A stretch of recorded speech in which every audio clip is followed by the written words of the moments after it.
জাল সনদে চাকরি, 2 শিক্ষকের এমপিও বাতিল, বেতন ফেরতের নির্দেশ। বেসরকারি শিক্ষক নিবন্ধন ও প্রত্যয়ন কর্তৃপক্ষের সনদ, সুপারিশপত্র জাল ও ভুয়া প্রমাণিত হওয়ায় নরসিংদীর শেখেরগাঁও জেইউ ফাজিল মাদ্রাসার 2 শিক্ষকের এমপিও বাতিল করেছে মাদ্রাসা শিক্ষা অধিদপ্তর।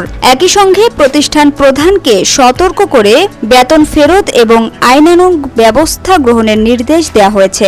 রোববার মাদ্রাসা শিক্ষা অধিদপ্তরের অর্থ শাখা থেকে জারি করা এক অফিস আদেশে এ নির্দেশ দেওয়া হয়েছে। এতে বলা হয়েছে, এনটিআরসি এর 2025 সালের 28 মে তারিখের একটি স্মারকের ভিত্তিতে নিশ্চিত হওয়া গেছে শেখেরগাঁও জেইউ ফাজিল মাদ্রাসার 2 শিক্ষক শুভ এবং চুলাইমান তাদের এনটিআরসি এ সনদ ও সুপারিশপত্র জাল ও ভুয়া। বেসরকারি শিক্ষা প্রতিষ্ঠান জনবল কাঠামো ও এমপিও নীতিমালা 2018 এর সংশ্লিষ্ট ধারা অনুযায়ী এমপিও বাছাই ও অনুমোদন কমিটির সিদ্ধান্তের ভিত্তিতে উল্লেখিত 2 শিক্ষকের ইন্ডেক্স বাতিল করা হয়েছে।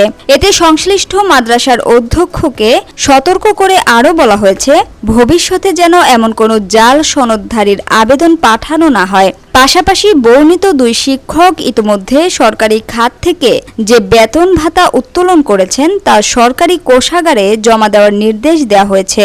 সেই সঙ্গে তাদের বিরুদ্ধে ফৌজদারি মামলা দায়ের করে প্রমাণসহ মাদ্রাসা শিক্ষা অধিদপ্তরকে অবহিত করার অনুরোধ করা হয়েছে। চিঠিতে আরও উল্লেখ করা হয়, বেতন ফেরত এবং আইনগত পদক্ষেপ নিতে গাফিলতি বা শৈথিল্য দেখা দিলে সংশ্লিষ্ট প্রতিষ্ঠান প্রধানকেই এর দায় দায়িত্ব বহন করতে হবে। Samia Sultana, GBC television.